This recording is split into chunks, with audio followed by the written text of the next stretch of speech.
So you are an intern when you are absorbing and internalizing. You are an apprentice when you are taken through a process with the hope of grasping, understanding, mastering, so that in the end you do the same.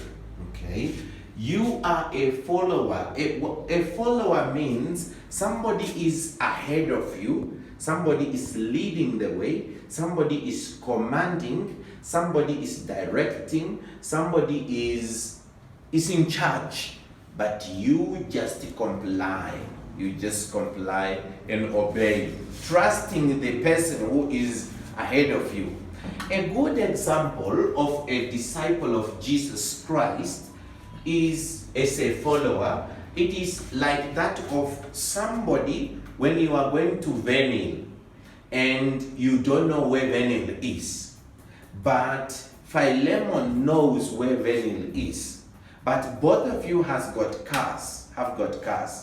Now, Philemon has to do what? To lead the way, isn't it?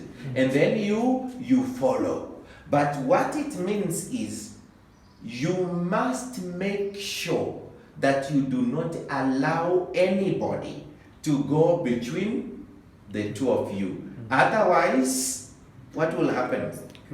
You get lost. So the same when we are following Jesus Christ, we trust and obey and hear his word, and we do not allow anything or anybody, be it a circumstance, be it a situation, be it a challenge, be it a trial, to go between me and Christ. Because the moment you give it a space, then is the moment you lose touch with the leader. Are we together? When we are talking of a learner, why do we learn? We learn to know, to understand.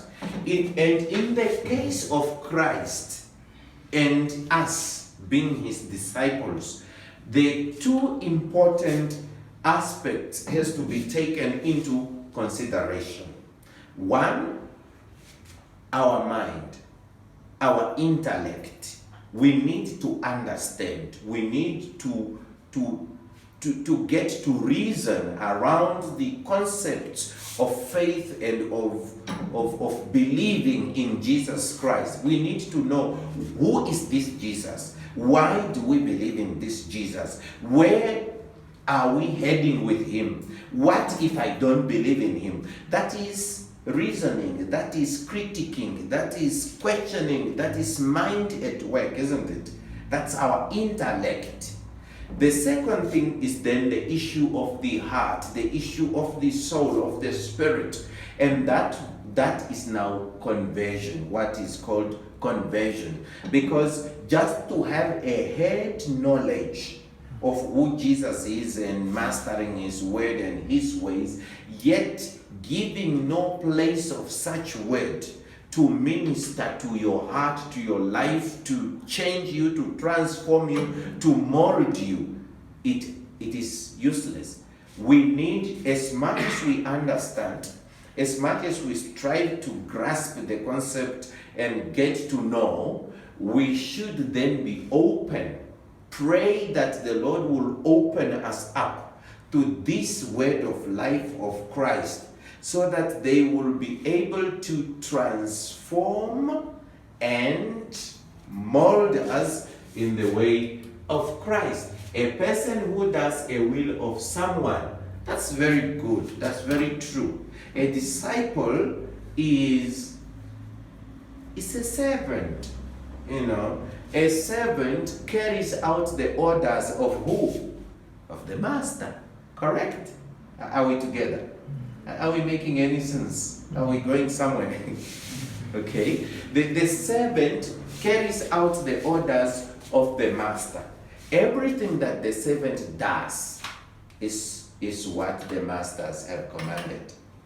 And language is like, your wish is my command. That's the the language of the servant, of a person who is doing somebody's will.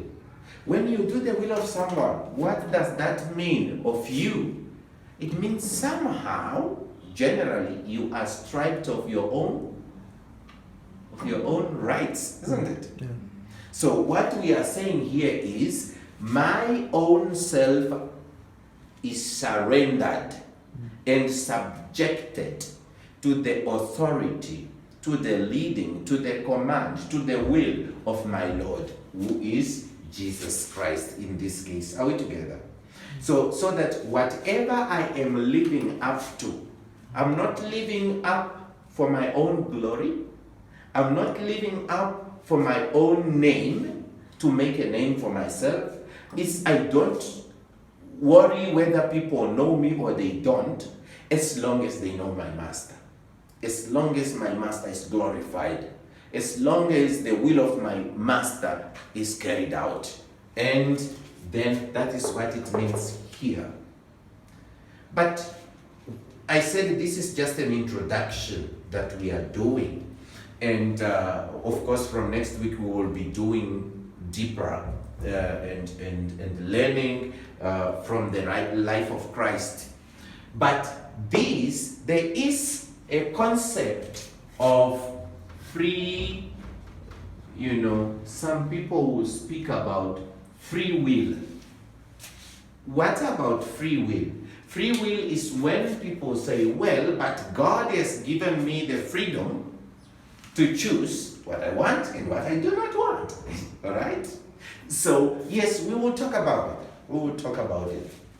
And then, of course, an apprentice, we spoke about it, an intern, and an assimilator. And to assimilate is to swallow, to make part of you, to absorb, to let something sink in you. But what are we saying? We are saying this year, 2020, is a year of intentional discipleship. And as far as we are concerned, we are going to look at Christ as the master, we as the servants, the followers, the learners, the apprentices, the whatsoever these terms that we brainstormed here. We are going to see how are we able to become his disciples. And so what if we become his disciples? What is expected of us? What is not expected of us? And all those kind of things. So far? Good. So far, so good. But is there a question? Yeah, sure.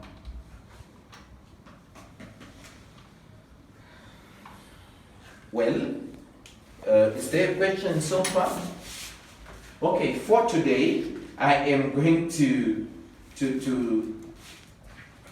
give just a scripture, a verse, which is, let's say from John, first letter of John. We are going to look at that. First John 1, John 1, chapter 1. John chapter 1, verse 1 to 18. What is this that I'm doing? Look here. John, okay, chapter 1, verse 1 to 18. Right, yeah, that's it. It's John 1, 1 to 18, isn't it? Yeah. Can anybody read the scripture? Maybe 3-4 people can read it. One can read from 1 to 6, and then another one from 7 to 13, and then 13 to 18, and 14 to 18. That's 3 people. Whatever language you have, please. All right. Yeah. First John chapter 1, Yeah. verse 1 to 18. Yes. In the beginning, the Word was already existed. The Word was with God, and the Word was God. From every beginning, the Word was with God,